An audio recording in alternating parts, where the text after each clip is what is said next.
Good morning, good afternoon, and good evening to you all, and happy Climate Week. My name is Hilary Monzo. I'm a program manager at Net Impact and serve as the organization's climate fellow. I'm honored to be moderating today's event, which will be in partnership with our friends at Climate Interactive. Today's conversation is all about highlighting the people and the tools that are enabling equity-based climate literacy. We've heard a lot this week about how important it is to center equity in our climate work. So in the spirit of this year's Climate Week theme of getting it done, we've designed our event today to demonstrate the how of incorporating equity into this work. I encourage you all to take notes, ask questions, and be present with us today as we all work together to solve the climate crisis. We welcome comments and questions in the chat at any point during our conversation and during the Q&A. Additionally, we'd like to give a warm welcome to everyone in the Net Impact chapter community. It's great to see you in the chat. And thank you for your continued dedication to Net Impact's mission of building a more just and sustainable world. If you're not part of the Net Impact community, you can always join one of our 300+ chapters around the world using the link that's going to be dropped in the chat. So here's an overview of where we're headed for today's event. We'll start with a bit of background context about the Climate Ambassadors program and who our panelists are before diving into our conversation today. Following this, I'll lead a quick orientation of the En-ROADS simulator so you can get a sense for it, and then we'll open the floor for questions for our panelists. Then we'll shift gears and conduct a full En-ROADS workshop led by expert facilitator Ellie Johnston, where you'll all have the chance to engage with the simulator yourself. Finally, we'll close out the event with how you and your organization can get involved with this work. Before we dive into our conversation with our panelists today, I want to give a warm thanks to our sponsor, Pearson, for enabling us to host this program this year. Thank you for your support of equity-based climate activism. So as we bring on our panelists to our virtual stage here, I want to tell you a bit about what makes them special. The three panelists you'll hear from today were all participants in Net Impact's inaugural Climate Ambassadors program. This program was a partnership between Net Impact and Climate Interactive, a nonprofit that works closely with the MIT Sloan Sustainability Initiative to democratize climate policy education. Combining Climate Interactive's expert knowledge of system dynamics and climate policy with Net Impact's next-gen audience and expertise working with impact professionals and students, our partnership has reached more than 2,000 people across 21 countries. During the program, the panelists embarked on an intensive 8-week online course developed by Climate Interactive, and then they had 2 months to implement what they learned in the course by hosting climate workshops for their communities. The three panelists you'll hear from come from very different personal and professional backgrounds, but they all share a common mission: to accelerate a deep understanding of climate change with a focus on equity-based solutions. They do this in part by using the state-of-the-art climate simulator called En-ROADS, which we'll demonstrate during today's call. Our conversation will focus specifically on how they're incorporating what they learned in the course to accelerate climate literacy in their communities. Jenny, Shiv, and Florinda, it's great to see you and welcome. Let's kick off with introductions. It's so funny because after I had confirmed you all for speaking at this event, I realized that you all are actually impact entrepreneurs, which was totally unintentional. That's not why I chose you, but I think it's so representative of the Net Impact community that you're all impact entrepreneurs in your own right. So as we do introductions, I'm hoping each of you can take about 2 minutes to tell us a bit about yourself and your climate journey and which arena you're working in the climate space. Florinda, why don't we start with you, and then we'll go to Jenny and then Shiv.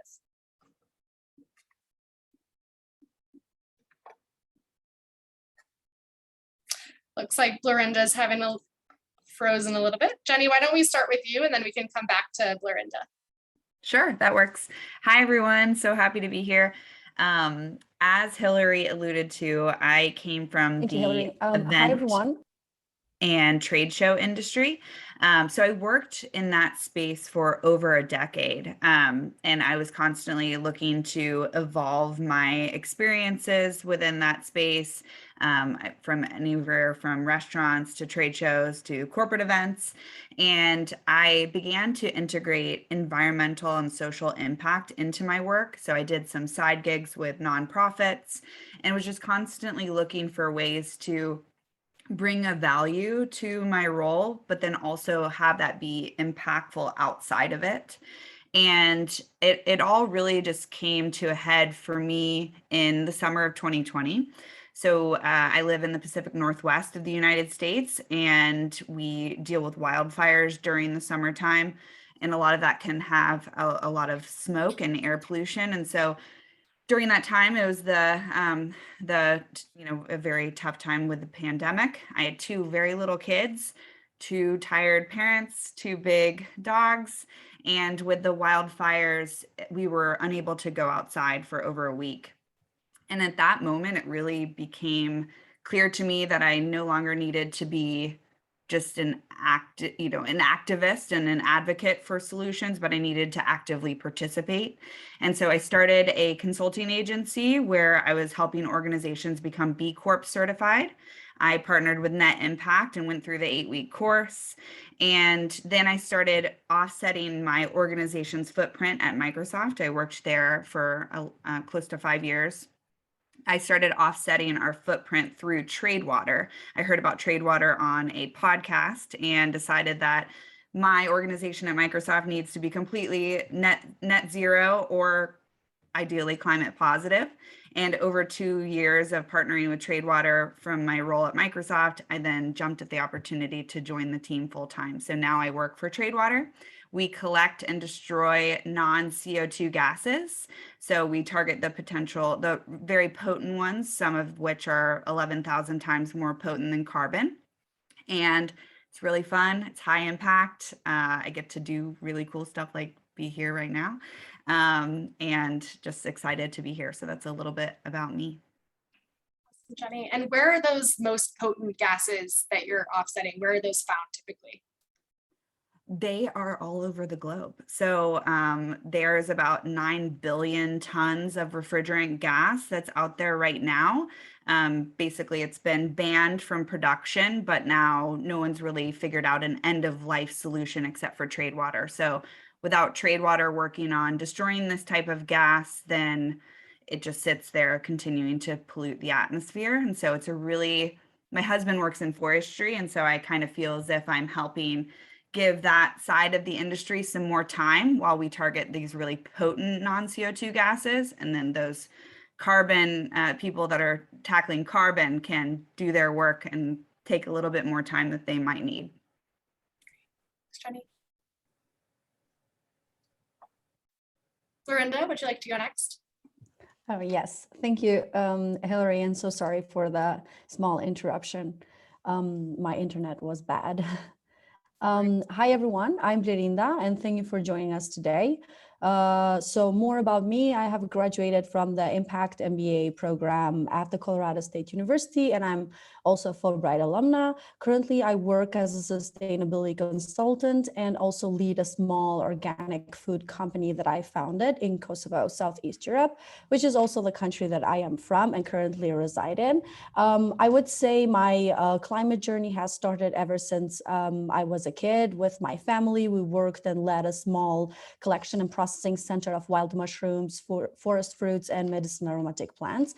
And living and being economically dependent on what nature provides and experiencing the changes in nature over time surrounding our forests help me identify where I would want to focus professionally.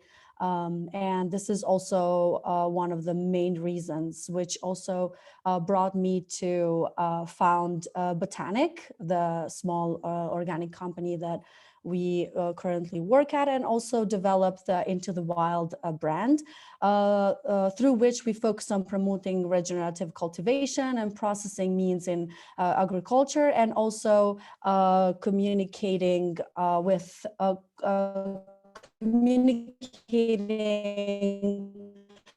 with our customers on the importance of nature and accountability. So even though at the moment I have been working at a consultancy level, I would carbon farming, carbon capturing, and regenerative agriculture in general. Awesome. Verinda, your audio is a little bit choppy, but I think we were able to catch everything there. Thank you so much. And Shiv. Yes. Hey, it's fun to be on this panel. Thanks everyone for joining. Super excited for this conversation. So I'm Shiv. I'm a current MIT MS MBA student, but I can tell you my climate journey and how it started. My parents immigrated here from India in the 90s. I was raised in all over the place in America. And then I grew up in Houston. They're still there now. And after graduating with a chemistry degree, I was like, oh, let me go work. I'm from Texas. Let me go work in oil and gas. So I worked for ExxonMobil for a couple of years. That was interesting because there is a mission of the oil and gas sector, which is providing energy to places that currently don't have access to energy, which is noble in its own right. But growing up in Houston, I saw much more severe weather impacts over my time, like the 10 years I lived there. More hurricanes, greater flooding, the winter storm that happened last year. And at the same time, I met my fiance in 2018, where she was going into medicine. She had a very social impact driven line of work. So I started reflecting on what I really wanted to do with my career. I quit my job in 2020, took a sabbatical, figured it out, and then I ended up going to the DOE, Department of Energy, working on the nuclear side, and then also commercializing stuff out of the national labs, like NREL, like all the national labs. So now my goal at MIT is to go into helping other really smart people commercialize their technology to bring it to market as fast as possible. I'm sure we're going to talk about the equity side of trying to commercialize things and do it fast enough to help everyone. But it's been a really interesting fusion of investigating how do you stay a technology optimist while thinking about equity and the energy transition at the rate that we need it to happen. Mm-hmm. Great. Oh, and then, yeah, the social entrepreneurship part of it. Yes. So my co-founder for the startup called Project Xylem is from Saudi. She grew up in Saudi, and her family worked in oil and gas forever. And she saw, as she grew up, more and more coral was appearing on the shores of her hometown. And she figured this was a problem and wanted to address it. Because she's so close with the oil and gas sector, she was like, wait, these structures that are being built in the middle of the ocean, in the Gulf of Mexico and the North Sea and the Red Sea, they actually provide a home for coral. So what if, instead of chopping and getting rid of these structures, what if we left them there, let them grow coral on the abandoned structure, and then give a new avenue for coral growth that we currently don't have? There's a lot of projects like that already happening in the Gulf of Mexico. I think 200 plus projects. So it's a really interesting idea. I'm not currently working on it anymore, but I think the idea is very powerful. And I think the problem of coral reef preservation is high priority. Yeah, that's fascinating. Thank you all.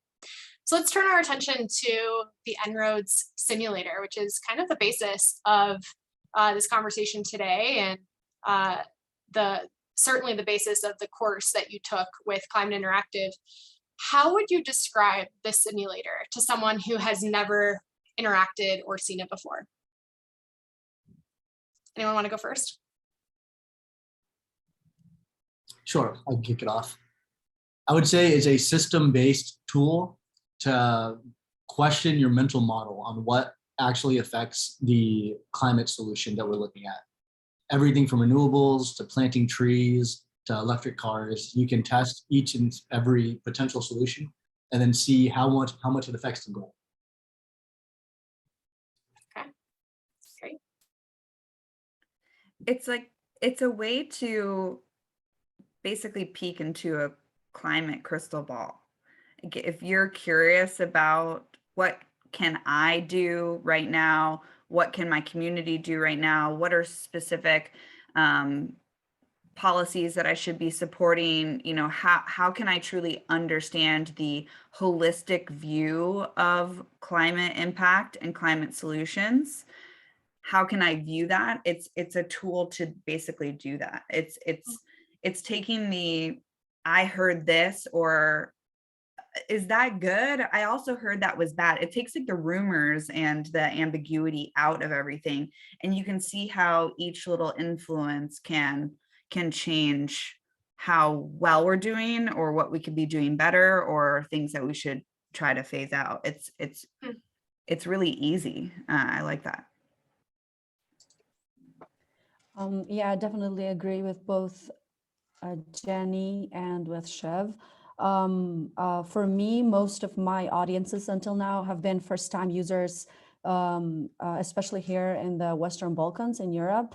And it has been working to just show them and tell them that this is a tool that you can use to test the potential solutions that you have in your brain every time you hear or read about climate change or see the news or everything. You can just test it real time by playing with different factors and policies, be it renewables, be it carbon pricing, be it forestation. It kind of just gives you that main picture of, oh, this would work or this would not work. So definitely also a very good model to kind of bring the people that are not of science background or have not been studying or working in sustainability space. So it definitely very easy to use, and also very approachable and engaging with different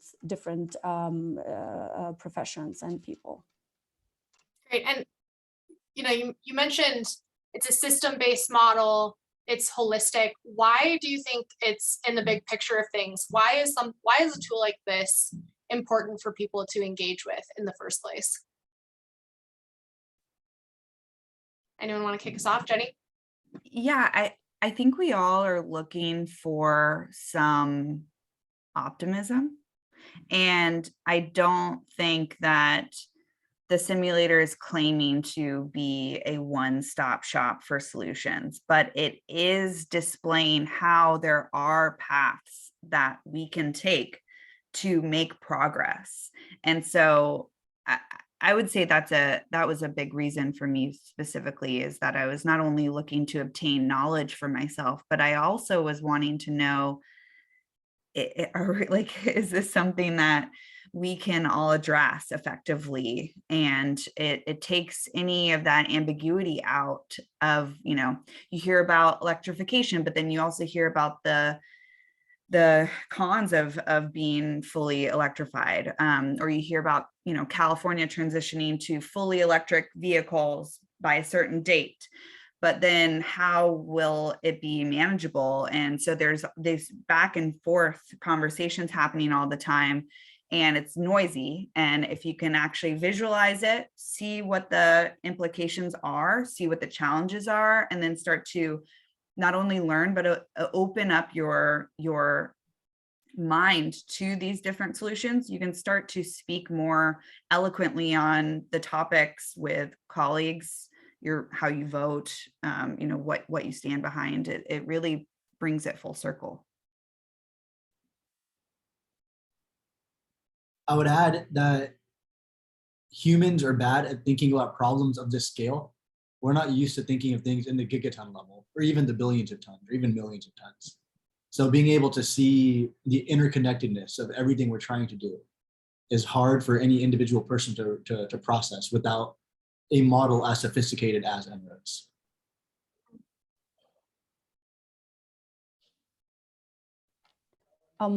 I would add definitely the approachability of the model, and as I mentioned before, just opening up to the other people that reside in this planet, and just like taking it away, moving like the climate science and climate action, not from the scientific articles, because not everyone reads the scientific articles or focuses or knows how to read the science behind it. So The En-ROADS just brings everything very on a reachable way, and it also provides the floor for people to discuss their mind models. So this has been very interesting and beneficial. And especially I would like to mention the saving feature has been very good, as I had people come back to me say that this is what my model was like a few months ago, and this is how it has changed now. So just bring in different perspectives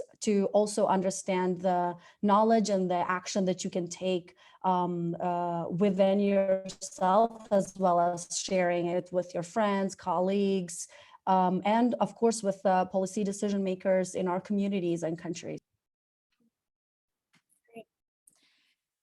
I've heard this term come up twice now, which is mind models or mental models. And this is a key term that we learn in the 8-week course. And for our audience members that aren't familiar with that concept of mental model, could someone explain what that actually means? What that's referring to?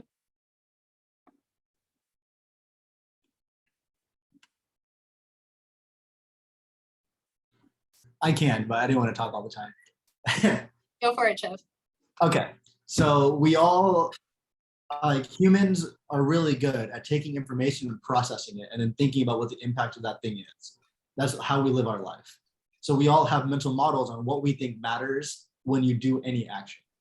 So in terms of climate and simulating what's going to happen in the future, we think deploying renewables at a greater rate has some impact. We think planting trees has some impact. We think EVs or everyone going vegan has some impact. And relatively, those impacts may have some relationship that we don't fully think about, but we have a mental model on it. Maybe we think if everyone goes vegan, it matters more than stopping coal. Or maybe we think everyone driving electric cars matters more than electric planes. So how do we test that assumption that we have? And that's the entire point of the model, is to train your mental model against data and the best available data. Great. Great. So let's actually move into how you all have used the simulator in your own communities. Can you tell us, who was your audience? What was your intended goal? And did you have any kind of key takeaways or anecdotes that this audience might find interesting? I mean, for me personally, I was using this opportunity to educate myself. And when I was presenting the simulator to colleagues, friends, family members, I was not only looking to spread awareness and educate others through the skills that I obtained in the course, but then as I was going through these trainings, I was continuing to learn more and more, because you can do very high level views of how everything interacts, or you can really dive very deep into specifics. And so someone would pose a question, and that would then allow for me to dig in deeper into the tool. And it was really a great experience to learn together, because just every time I presented it, it was a learning experience for all of us. Mm-hmm. One takeaway that I would say I just experience every single time, 100% of the time, that's a data, that's a claim right there, is that every single person wants to get their hands on the tool. And the saving feature that Blorenda mentioned, everyone was looking to do that. Like, how can I create 4 different models that I try very different things? And everyone just was really excited to do that. And so that was inspiring to me, because that shows that we're all in it together, even though sometimes it might feel like you're just at your own computer doing a simulation. Everyone was very excited to do that. So that made me feel really good, and still does. I would say, mostly, as I mentioned before, my audience until now have been first-time users. And from my experiences, I had participants from the nonprofit, non-governmental sector. I had students. So these were like the main participants until now. And as I mentioned before, I live in Kosovo, so most of my audiences were from Kosovo and also the countries in the region as Albania, Montenegro, North Macedonia, and also Croatia.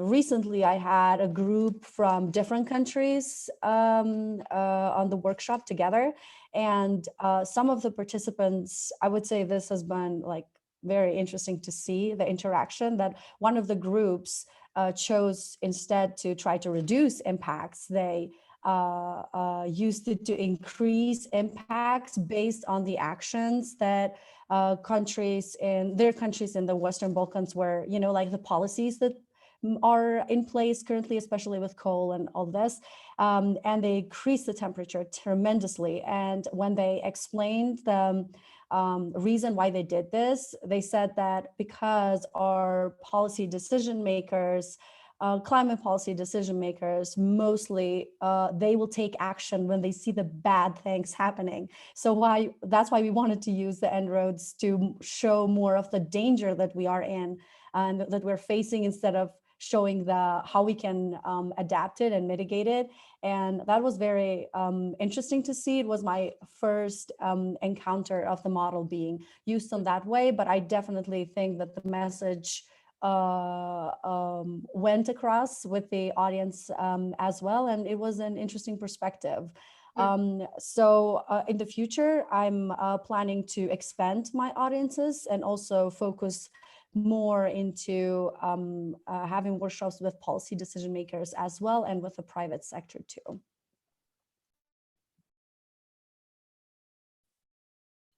Yeah, I'll share maybe a slightly different set of audiences, which is, I mentioned my fiance is in med school. I'm an engineer and I'm at business school now. So I've done this with like doctors, I've done this with like investors, and I've done this with engineers from both the nuclear sector and the oil and gas sector. So it's like each of these people are coming to this model from a very different perspective with a very different set of mental models. And it's fun to see how each person or how each group of people have approached the discussion. And it's interesting what graphs end up becoming more and less relevant to answer people's questions. For example, when I was talking to the physicians, I brought up this WHO report on climate change, the World Health Organization. And there's also a visual where you can see how air quality changes over time and how life increases, which is very important. And for the nuclear engineers, we can see how much 10xing or 20xing or 100xing, the number of reactors that we currently have, how much of an impact that makes. And is that a silver bullet or not is a very interesting question to try to ask. And for the oil and gas people, you can also investigate how much this factors into the equity part of the conversation. Because you can say, well, if you like do a $300 per ton carbon tax, then what happens to the cost of energy? And you can see it skyrocket. And then you can say, all right, well, like what is the right amount then? And then like you can have an actual conversation based on like how do you protect companies, how do you protect people, how do you protect the people that can't afford a 500 times the cost of energy that we have now. So it leads to different discussions based on the groups, which has been fascinating. Yeah, and I'm sure as the more workshops you're hosting, the better that you get in being adaptive to those different audiences, what they're more likely to be interested in the model. But what's great is that, as we've mentioned, this model is holistic and it's a system dynamics model. So we're constantly bringing people back into all these different feedback loops with climate, energy, economics that's presenting the data to us. So we have about 5 more minutes. I'd love to focus on this question of equity. And I'd love to hear from you all, you know, throughout the 8-week course and your experience actually leading these workshops with your communities, how do you incorporate that equity question? And specifically, did you have any tools or concepts or strategies for facilitation that have particularly stuck with you, that you kind of always lean on to ensure that you as a facilitator with these workshops are centering the conversation on equity?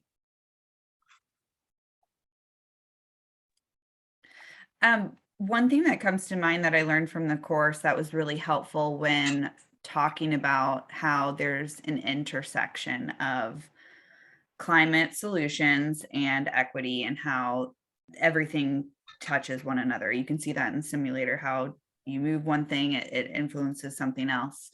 I really liked the concept of the truth sandwich, just because that helped take misinformation or maybe something that was misguided or not fully accurate or concern of some sort, and you could put a true fact and then this misconception and then a true fact over behind it.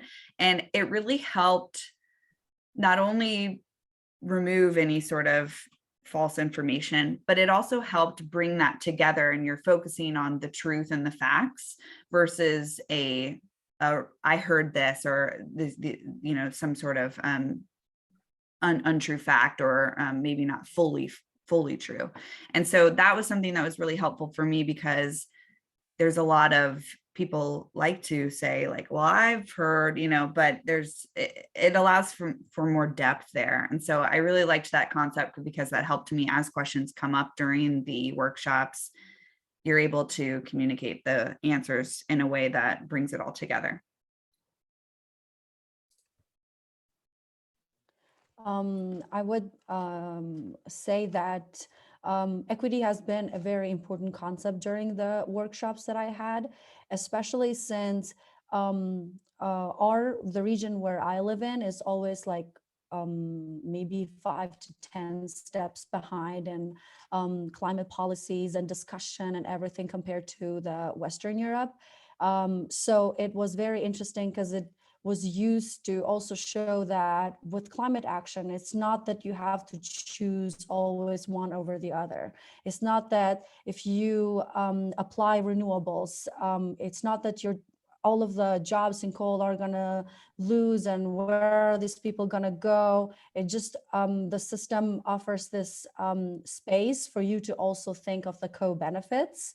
For me, I would say what has stuck with is the flower tool, which was very easy to apply it, and it enabled participants to also see what would be the co-benefit of that climate action, of this climate action, depending on the sectors. And it was a very interesting interaction between the participants as well, because they could also compare their perspectives and ideas. And it just in general showed that working on environmental issues and climate change is not that you always have to give up on something else that helps you, continue with your daily life. You have to make changes maybe, but there's always, a co-benefit to that. And also it reflected so much into when people decided to use different factors, they would always, think of what is the community that this is impacting, and what, especially vulnerable communities, how are they gonna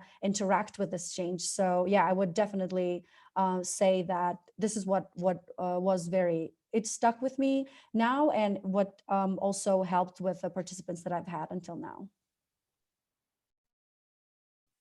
Thanks, Florinda. And I added in the chat the multi-solving flower, which is a framework for approaching climate solutions and really any challenge, developed by Dr. Beth Sawin, who was one of the co-founders of Climate Interactive and now has her own nonprofit called the Multi-Solving Institute. Really powerful stuff. And if you'd like to explore it more, I dropped it in the chat. Would love to hear from you, Shiv. Sure. And it's very, I'm using the same exact tool that Jenny and Belinda are mentioning. So I'm glad to see that the same themes are coming out of the training. But the one I'll add that's different is the different versions of the workshop. There's the traditional En-ROAD workshop where you're like moving the dials and trying to get to 1.5 yourself or as a team of people. You can also represent different groups. You could represent like the coal lobby, you could represent a climate activist and have different agendas as you're approaching it. And the one I hosted yesterday at Sloan is the climate action simulation, or the climate action game, where people represent countries or sets of countries. And it was interesting to see people like remove themselves from their own mindset and their own beliefs, and then represent another nationality, another like nation's goals. And for example, yesterday, the people representing India were like, hey, I'm down for a carbon price, but will we get some of that money, the US? And I'm like, oh, like these are serious conversations about how you can equitably transition countries that didn't emit as much historically to countries that have emitted more. So anyways, I think the equity part of it could also be in how you implement it and how people think about the tool geographically. Yeah, that's such a good point. And we're about to transition into a quick overview of the simulator. So you've heard about our great panelists talking about this, and our kind of next step here is to actually show you what the simulator looks like, and so you can get a sense for it before we open up the floor to Q&A for our panelists. So I'm going to go ahead and share my screen now. And as I'm doing this, start thinking about what your questions are for our panelists. I'm going to use my handy dandy virtual laser pointer here. Can you all see my red dot on the screen? Great. Hopefully you can see that. So this is the En-ROAD simulator. This is the tool that we've just been describing. And I want to give you a sense of what you're looking at on your screen here. So En-ROAD stands for Energy Rapid Overview and Decision Support. And it was actually originally designed for policymakers to have a sense of the impact of different climate policies at a global scale. This top left quadrant here is what we call our global energy mix, the global sources of primary energy. And you can see it's color coded, and that predominantly our global economy is still made up of fossil fuels, with coal in brown, oil in red, and gas in blue. And then this green sliver here, or this green wedge, is renewables. The pink is bioenergy, and that little tiny sliver is nuclear. This graph here is the CO2 emissions from this energy mix. And this temperature on the right-hand side is the global average temperature increase from 2000 to 2100. If we don't take any climate action, we are well on track to reach 3.6 degrees Celsius of global average temperature increase.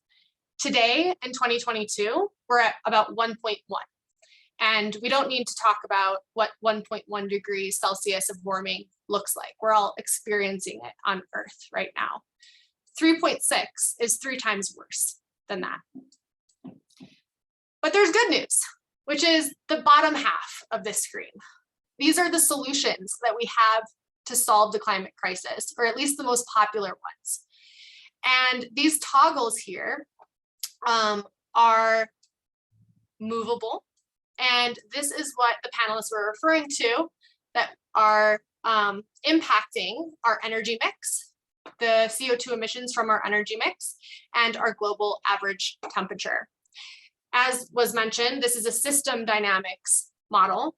So in the context of climate, it's combining data from climate, economics, and energy, and has feedback loops to reflect the data that we're seeing on the screen.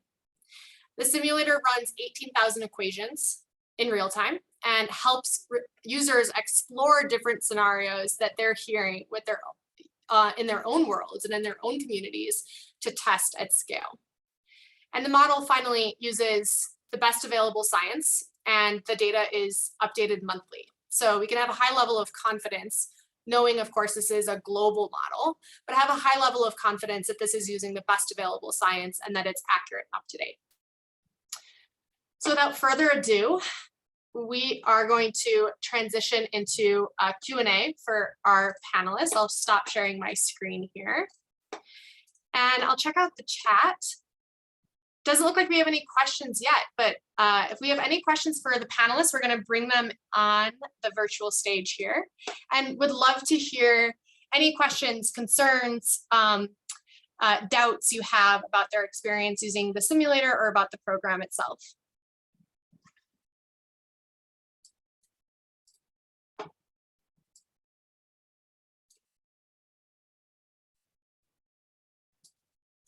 We'll give a couple more moments to see if there's any questions.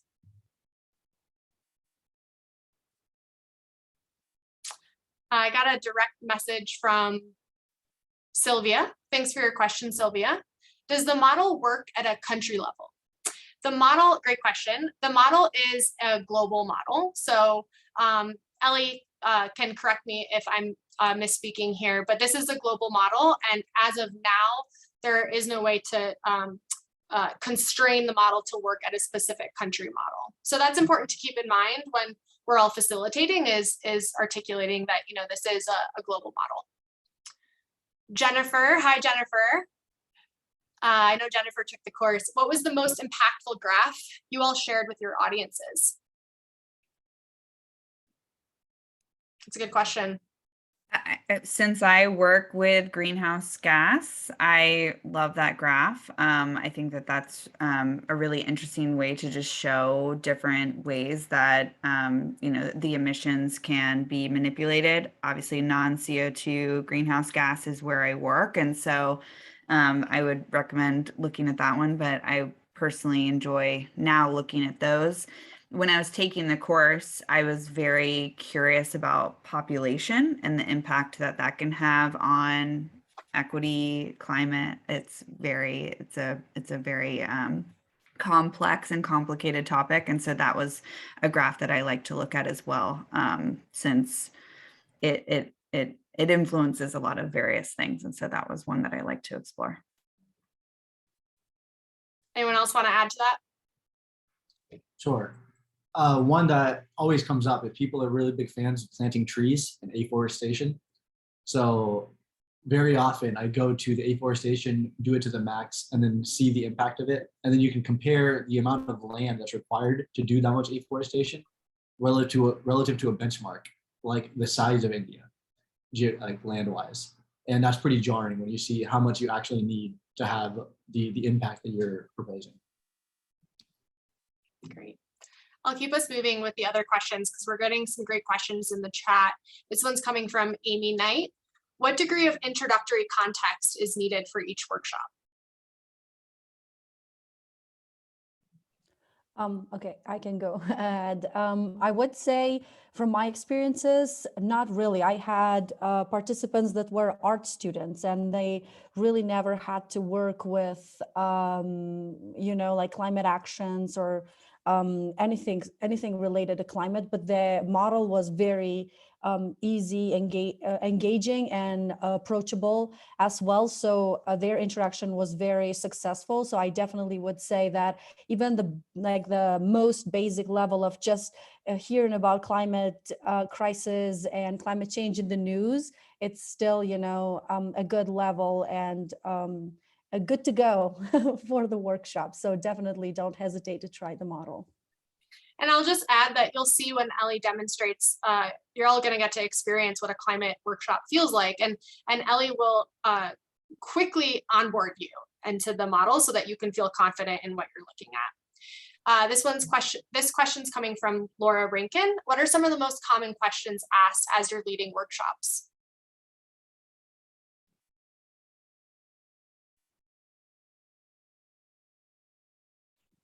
Okay. Cool. So I'll answer first. There's a concept called capital stock turnover, which is like something that we learn about in the course, and that often comes up because of a variety of toggles. For example, if nuclear fusion breaks through, then it takes a while for you to then implement that technology at a global scale and then offset the existing coal plants that exist. So the idea of why is this taking so long to make an impact? Or how come the lines don't deviate until 2050? I think there's a lot of questions around how long it takes to do things. Yeah. Jenny, Blarinda, any burning responses you want to include? I think a lot of people are curious about energy efficiency and electrification. That seems to be a really hot topic for those that are just entering into the conversation. So those seem to be one of the big ones that come up when I'm facilitating a workshop. I'd also say that just to those that are thinking about this, there is a prerequisite, and I would say that's just curiosity.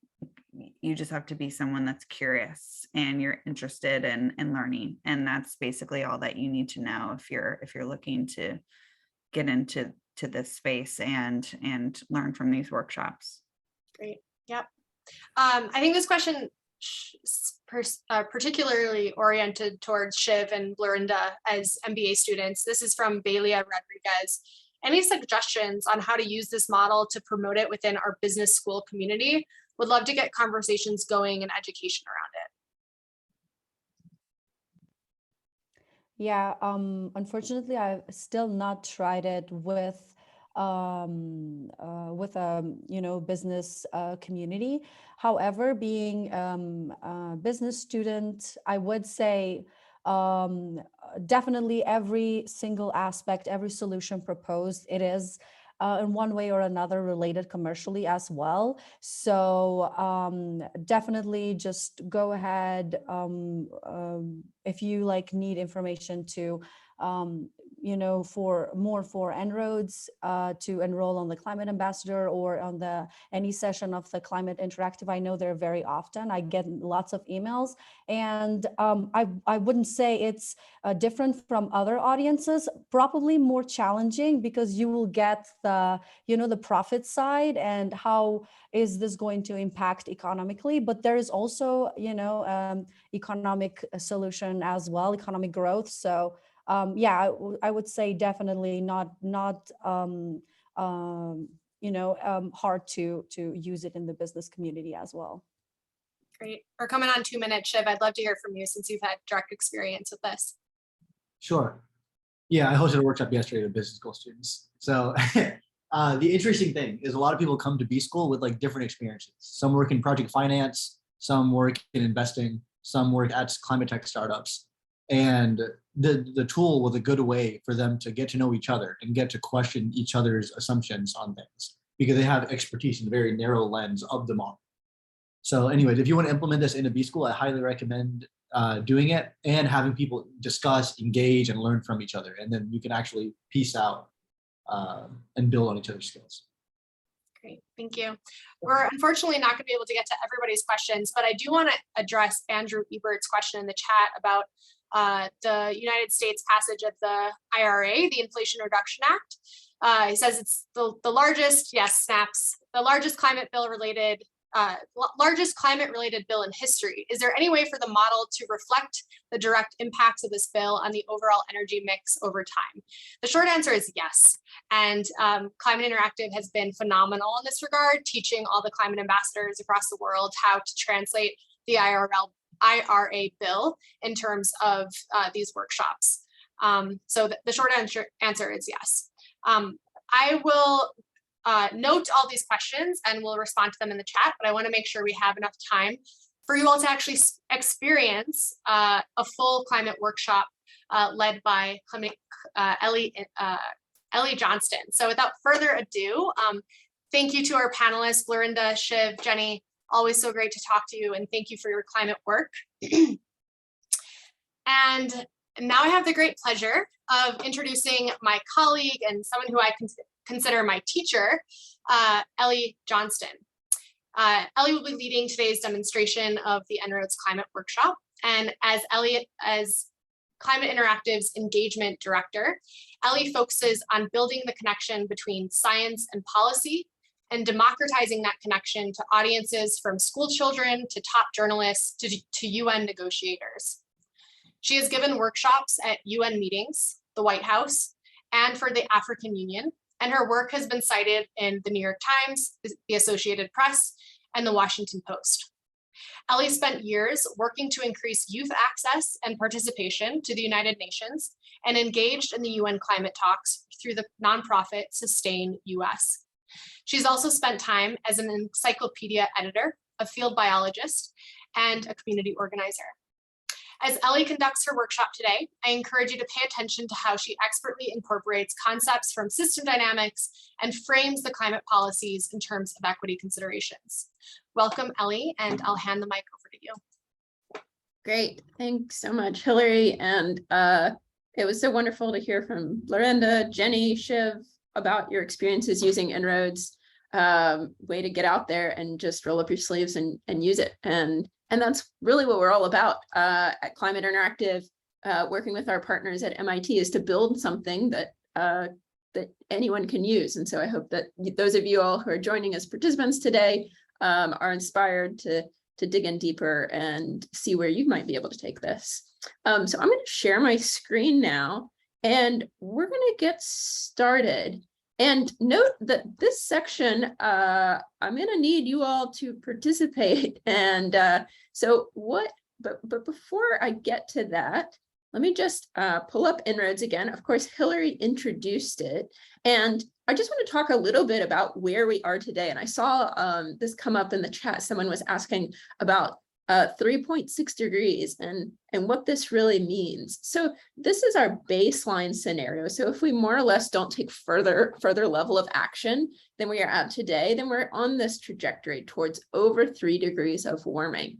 The goals outlined in the Paris Climate Agreement of 2015 say we need to limit warming to well below 2 degrees and aim towards 1.5. So by the end of the century, we are overshooting that by quite some measure if we follow this baseline scenario. And just to give this context, as Hillary mentioned, we are already familiarized with some of the climate impacts because we see them in the news. Jenny was talking about wildfires out west. We see flooding in Pakistan, devastating heat waves in China. All over the world, climate impacts are becoming closer and closer to people's experience. And just to give you a sense of where 3.6 degrees might take us, let me show something like biodiversity. So in this bar chart here, I'll make it larger. You can see that we have species losing more than half of their climatic range. So the area of the world in which they can live. And in this baseline scenario that we have, you can see that invertebrates, plants, insects are all losing over half of each of these different groups is losing over half of their climatic range. So that's quite significant. And what we're going to do is make a scenario in which we can address this. And so hopefully make a better future for these plants and insects and invertebrates. Similarly, we look at things like sea level rise. So I'm just going to open up the sea level rise map. And I guess just to put this in context for the way I think about this. So I'm talking to you all from North Carolina. I live in the mountains of North Carolina, but I grew up going to the beaches, the Outer Banks in North Carolina. So as a place that I have fond memories of and think about, for me, it's like, okay, what does it look like for the Outer Banks? This pretty amazing kind of geologic formation, these barrier islands that are off the coast of North Carolina here in the United States. What does that look like? So I'll just type in Topsail Beach as this place that I know that I have been to. And what we're looking at here is the sea level rise in the year 2100 that's expected to happen within this scenario we have of 3.6 degrees.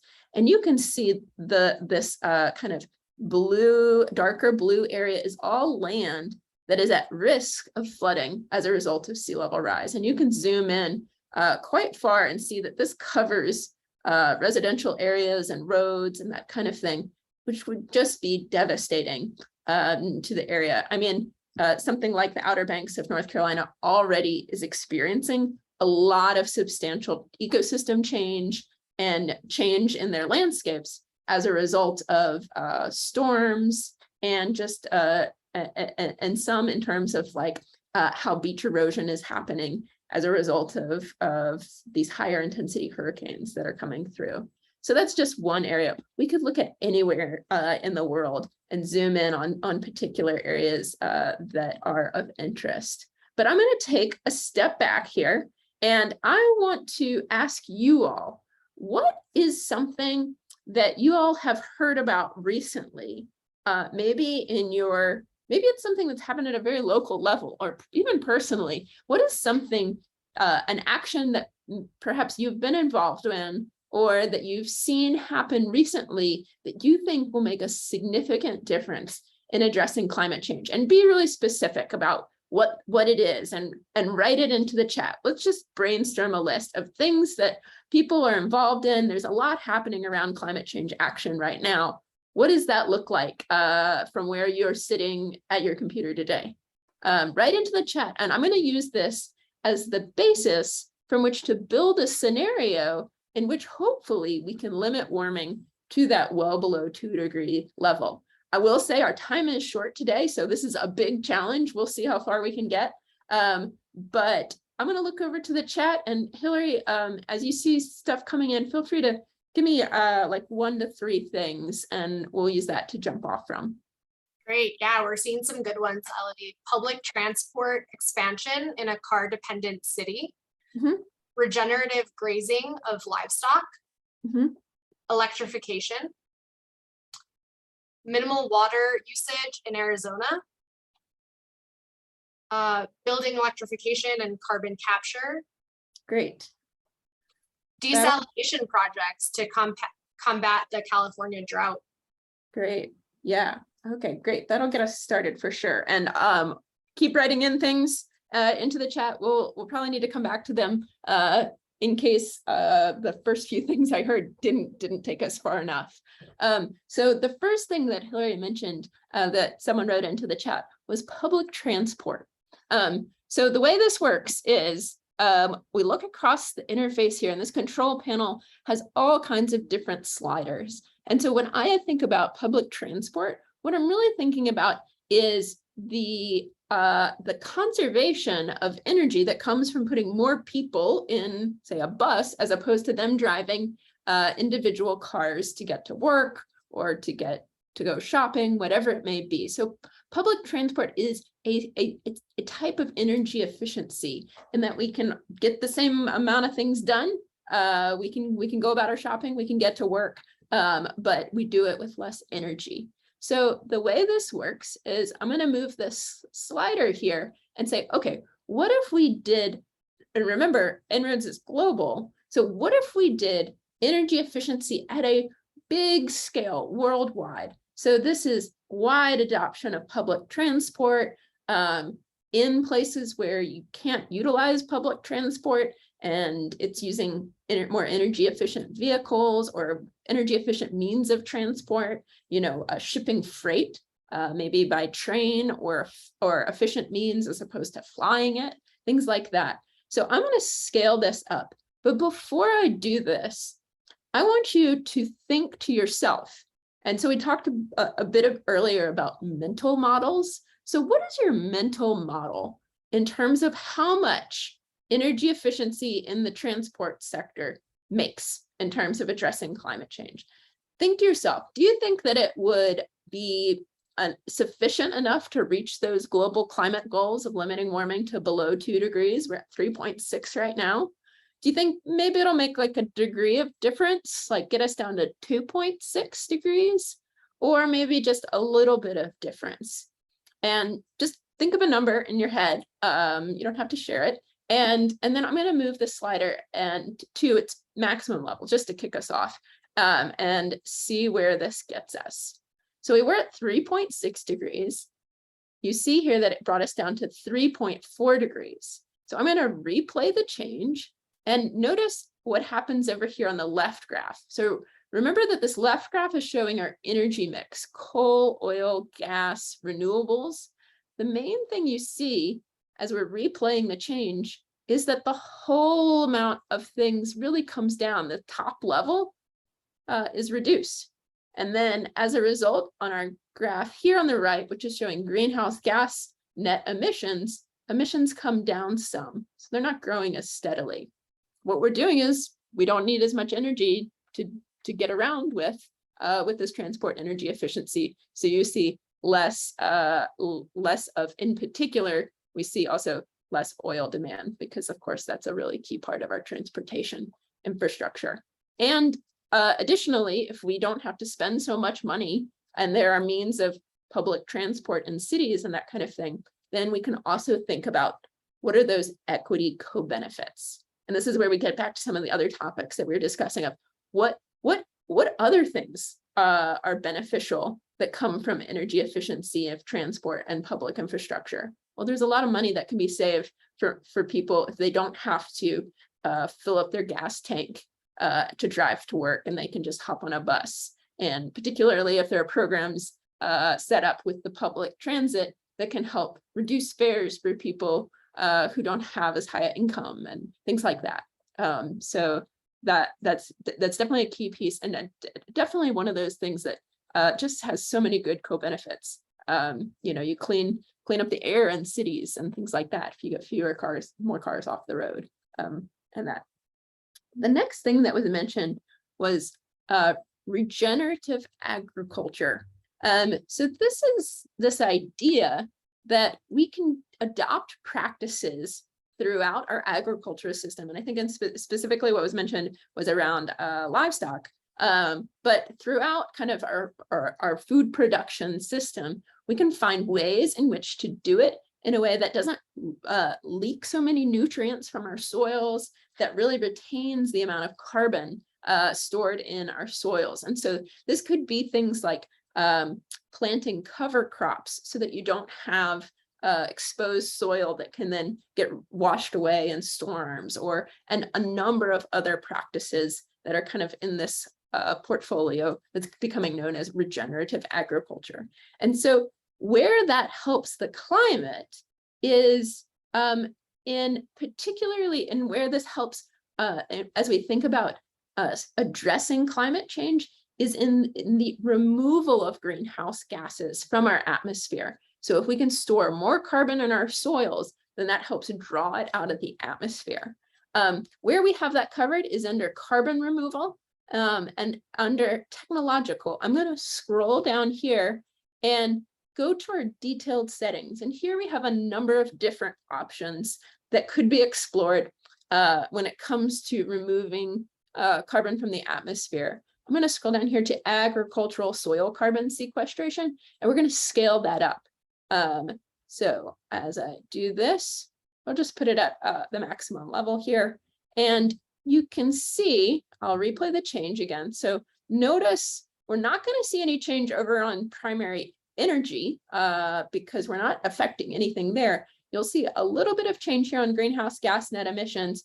And then in this graph down here at the bottom here, I'll actually put it here on the right so you can all see. Let's see, sources as of net CO2 removal. I'll replay the change here. Oh, that didn't work. If you put it way down here, and then we scale it back up. So this is this agricultural soil carbon, removing about 5 gigatons of CO2 per year. You can see that brought us from 3.4 down to 3.3. It helps some. It doesn't take us all the way. And so that's where we go back to the list and see what else it takes. And the good thing about this that I think personally is that there's so many people in the world working on so many different professions. Kind of like Jenny was alluding to, it's like we can work on this.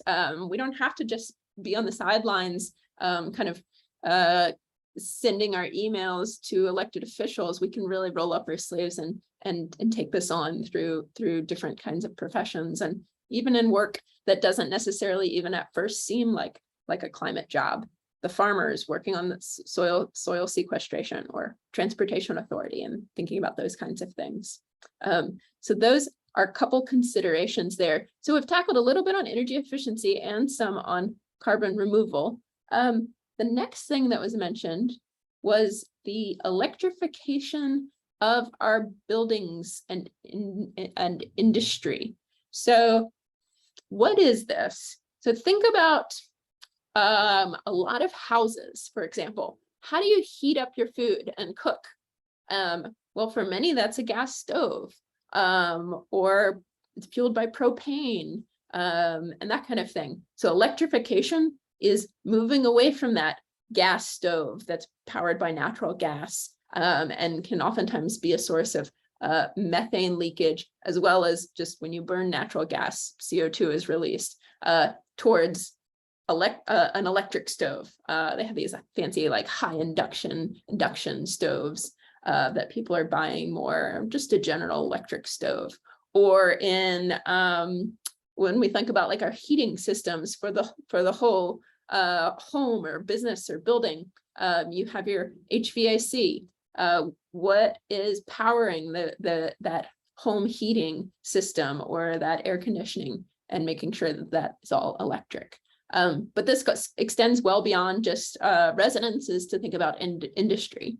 So where do we have furnaces and things used in for different kinds of metal work and things like that, where you need really intense high heat, and how can we electrify that so that it is able to benefit from whatever kind of energy mix we have in the grid. So as we think about moving from, you know, our gas stoves over, or whatever it may be, think to yourself, what kind of impact do you think that'll make if we move? And we'll look at this. So I'm going to just scale it up and say, okay, what if we are very successful worldwide in electrifying everything across our buildings and industrial sectors? You can see that had a significant impact. We went from 3.3 degrees down to 3 degrees. And in particular, note what's going on over here in terms of the change to our energy mix. I'll replay the change. We see the wedge for renewable energy getting much bigger. And you really see particularly the red of oil, as well as some, it looked like even with gas, really becoming more narrow, because all of a sudden we're not using those fuels. Now, there is still coal, you see, didn't really get impacted too much. It went down a little bit, but a lot of coal use is used in electric generation. And so when you electrify things, you're using whatever the energy mix is that your electrical grid has. So if you live in a place where your electrical grid is fairly dependent on fossil fuels, then that those things that you have electrified will keep using fossil fuels. However, the one thing I love about any kind of electrification, so I think about it in particular, like when we think about like electric cars, but when you have an electric car, it's the only kind of car that can get cleaner as time passes. So most cars, most of your internal combustion engines, they become less efficient as they get older and older and more and used more and more. But if you're powering your car on an electrical grid that is over time getting cleaner and cleaner because the utility is adopting more and more renewable energy, then your car is getting cleaner and cleaner over time, which I think is pretty cool. So with that, this brings us to 3 degrees. So we've made significant progress, but we have further to go. I'm curious, Hillary, have you seen a few more things, maybe 2 or 3 more things that have come into the chat that we should test to build a scenario? Yeah, we've got a couple good ones. Following California's lead in banning gasoline cars by 2035, a breakthrough in energy storage, like battery capacity increase, addressing harmful gas emissions, and avoiding deforestation. Right. And then a lot of people are bringing in water as well. Yeah. Desalination and conserving water in Arizona. Yeah. And that's right. I had written down water and I didn't get to that. Well, and the big thing with water is, so when I think about addressing climate change, I think of it in kind of 2 domains. One is, how do we stop climate change from happening? And this is what we're really focused on with the En-ROADS simulator, is all of the ways in which we can reduce the drivers of climate change, which are these greenhouse gas emissions. And then the other side of reacting and addressing climate change is the adapting and supporting and figuring out what to do with the climate impacts. And so this is where something like water really plays a big role. Water is not so much a source of emissions, although we could say, you know, where is, for a desalination plant, how is that desalination plant powered? and making sure that it's plugging in or to an electrical grid that's dependent on renewable energy. But it comes back to this question of energy again and again. However, it's really important for us to think about water as well as other things in the context of how does this enable us to build more resilient communities, a more resilient society that can adjust whenever climate impacts and whenever climate impacts arrive. So that might look like, you know, having facilities in which with water, there's a huge range of different things here. Some of this about drinking water would be maybe storing drinking water in ways such that if the water gets cut off, we can still provide it to people. We see really devastating stories like what we're hearing out of Jackson, Mississippi here in the United States right now, where because of aging infrastructure in their water system and because of historical racism that has continued to burden the community that's historically Black, they have their water infrastructure has failed. And so they're grasping at straws, trying to get the support of elected leaders at higher levels of government to listen to them and respond and get them drinking water restored. So it plays a really vital role in making sure that that any community is ready to address it. On the other hand, too, we think about things like wetlands as ways in which to provide barriers to incoming storms and that kind of thing as just an ecosystem protection that not only provides habitat, but also can protect buildings and communities. So lots of things with water, although it's not so directly tied to reducing greenhouse gas emissions in this quest to keep temperatures well below 2 degrees. The next thing that came up, though, was electric vehicles, which I sort of spoke to, and is a nice complement to the electrification we've already done in our buildings and industry. So what if we further electrify our transport sector? So you saw the difference that it made when we moved buildings and industry. Think to yourself, what is it going to look like to really reduce our dependence on internal combustion engines? This is also covering things like trains, any kind of land-based means of transport. We are electrifying in this scenario. I'll replay the change again. So you can see further, we're really dropping our demand for oil. And that brings greenhouse gas emissions down. I'm going to actually change the graph here and we'll zero in on this. So if we look at oil primary energy demand, so this actually, I'm going to look at it a different way. So what you're looking at here is just oil by itself. And in the black line is where we were in our baseline scenario. And with all of these steps we've taken to electrify our entire energy system, as well as promote energy efficiency and transport, these three actions have really dropped the amount of oil demand so that it was at about 250, and now it's well below 50 exajoules per year by the end of the century. So nice job with that in terms of really reducing oil use. And as a result, you can see there's a lot more renewable energy in the mix.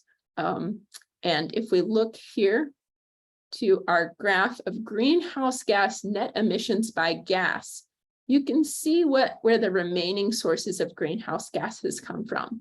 So far, we've talked a lot about sources of carbon dioxide. That's namely where the fossil fuels come from. This is this big gray area here. But some of you all may have picked up on this when Jenny was talking about the company that she works for, is that it sounds like what they're doing is working on some of these non-CO2 greenhouse gases that are also really important in addressing in this equation of what it takes to address climate change. So you see these here are methane emissions in blue, nitrous oxide, and then the F gases, hydrofluorocarbons. There in gray at the bottom, that's reflecting that agricultural soil carbon that we implemented, as well as in green here, the land use CO2 emissions. So that kind of gives you a sense of what's left. And Hillary, I don't know if there's more detail on it, but you mentioned that somebody had written in harmful gas emissions. And we could say that all of these greenhouse gas emissions are harmful. And I'm just wondering whether there was more specificity there. No additional specificity. All right, well, if you wrote that in, clarify what exactly you're thinking about, and maybe we can drill into that a little more. In the meantime, the other thing that was brought up was batteries and storage. So we cover that here under renewable energy. If we scroll down here, we have storage, research and development, breakthrough cost reduction.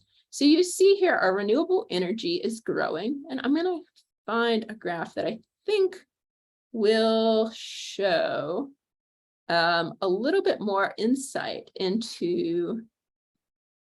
Yes, so currently in our current scenario, you see here, this graph is showing our marginal cost of wind and solar. So the cost of wind and solar does come down somewhat in our scenario. As we scale it up, it becomes cheaper. And then you see this thin green line, kind of turquoise line, I guess, reflecting storage cost. So when we would see in a scenario in which renewable energy becomes a very dominant part of our energy mix, storage cost would go up. We're not yet at that. You know, I'm not sure exactly what percentage, but it looks like about by the end of the century, about half of our energy is coming from renewable energy, which isn't enough yet to really trigger those very significant storage costs, but we can make sure to mitigate them, those storage costs by having more and more some kind of breakthrough in the cost of storage. So I'm going to move this slider and say, okay, what if we have a big breakthrough that leads to 100% cost reduction in storage? And I'll replay this change. And the big thing you'll note here is just it helps to boost our renewable energy development. So you see here, it's a little hard to catch, but the y-axis is adjusting. So we're going from 450 to about 500, a little more renewable energy. And that thin turquoise line there representing our solar storage costs is now gone. So it's representing a lower cost to our development of our intermittent energy sources like wind and solar, helping to further drive that kind of growth in them and all of the different components that will be essential to really building out a grid that's more substantially dependent on renewable energy. So good one there. All right, back to you, Hillary. Any insight on the harmful gases or do you see maybe a couple other things? We're at 2.9 degrees. We have not much time. So I'd love to try just 2 or 3 more things and see how much further we can get. And then I think we'll need to call it there. Yeah, no additional insight on the harmful gases. Oh, here we go. Thanks, Christina. CH4, N2O, HFC. Perfect. Great. And then we also had avoided deforestation. Deforestation. Yes. Thank you. Okay. So thanks, Christina. So the other harmful gases covered here under land and industry emissions. So we have this slider reflecting methane and other gases.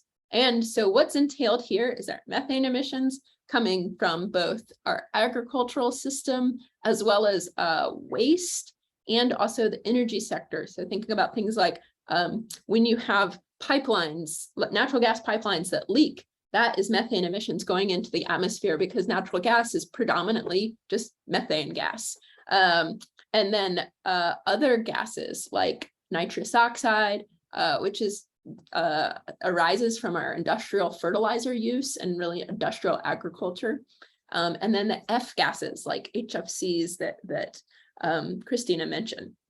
And I will say one thing that is, I think, pretty good news, and it's not getting covered widely, is that yesterday, the US Senate, which is not known for ratifying many UN documents at all. It's very difficult for the US Senate to ratify because it requires 2/3 of votes. The US Senate just ratified an amendment to the Montreal Protocol called the Kigali Amendment, which is it's an effort to reduce our hydrofluorocarbons, these HFCs.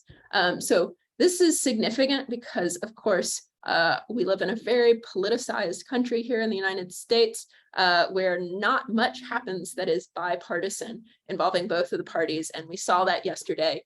A bunch of Democrats and Republicans came together and voted to ratify the Kigali Amendment, which is all about HFCs.